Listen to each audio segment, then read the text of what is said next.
Because if you're not even willing to do these things for yourself, why do you think someone else would? And that's on period.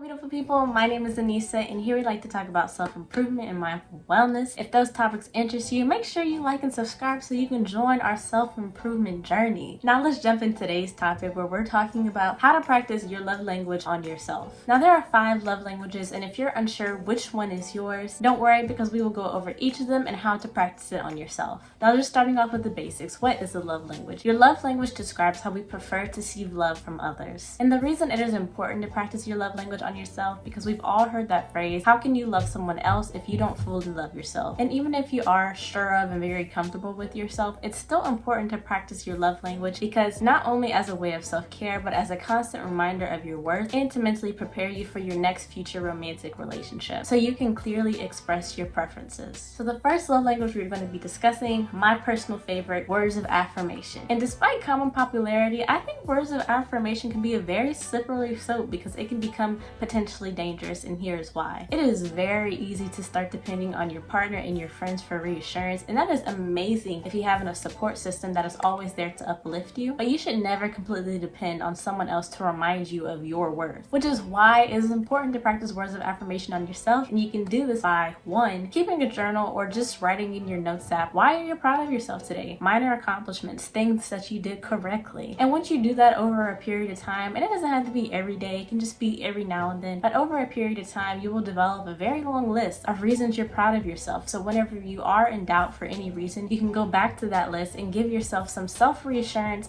and maybe even some motivation as well. The second way you can practice words of affirmation is by writing out daily or even weekly affirmations in your planner, because I just know you're using your planner and staying on top of things. And if you're lost of where to even get an affirmation, form an affirmation, let me introduce you to this beautiful app called Pinterest, which has all the affirmations, manifestations, sentences, and phrases one ever needs. But besides Pinterest, there are plenty of other apps out there that will send you daily notifications of affirmations to your phone. The second love language we are discussing is physical touch. This one is also very important to practice on yourself, because you should never desperately crave another person's touch. You should find comfort with your own touch, not only so you're more comfortable with your body, but also so you can express to a future partner how and when you prefer physical touch. First way you can do this is every morning or every night, depending on when you take a shower, moisturizing yourself. And you should be moisturizing yourself anyways, because I know you be getting ashy. But besides the point, when you're applying your lotion, being very mindful of that physical contact you're having with yourself. The second way you can practice physical touch is by meditating in the shower and focusing on the water touching your skin. The third way you can do this, and this one is more obvious, is this is just your skincare routine. And I know sometimes skincare can feel like a chore if you're too groggy in the morning or if you're too tired at night, but just trying to be appreciative of the time you're taking out for yourself to take care of your skin and the physical contact that's required in the process.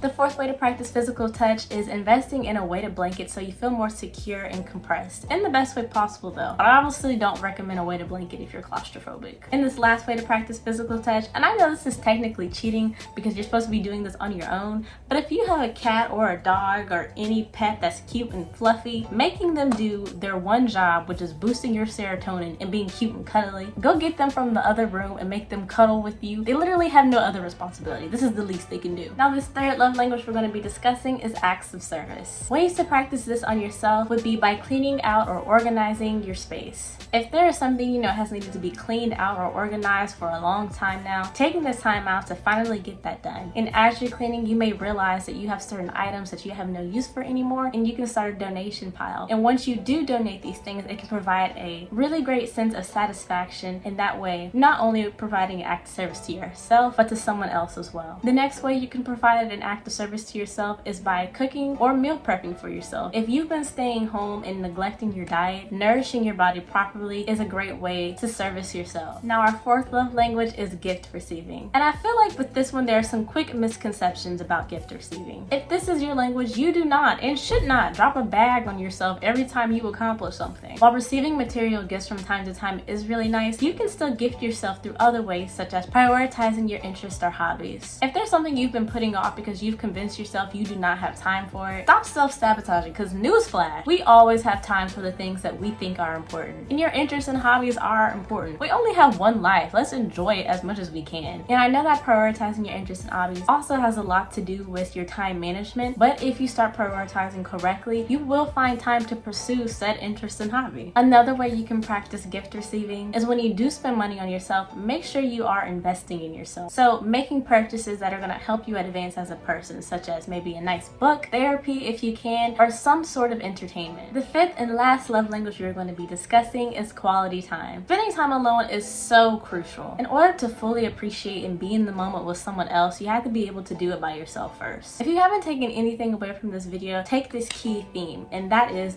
be the energy you want to attract. Being aligned and comfortable with self can not only benefit you, but the people around you. So ways you can practice quality time would be meditating, taking a bubble bath, exercising, walking your dog, and just overall being happy and alone. Understanding your love language and practicing it on yourself is a great way to set expectations for yourself and your future partner. So you know never to accept the bare minimum from anyone or even yourself. Because if you're not even willing to do these things for yourself, why do you think someone else would? And that's on period. So make sure you're practicing your love language, kids, and that's all I have for you. If you enjoyed this video, make sure you give it a thumbs up and leave me a comment down below. And thank you for watching.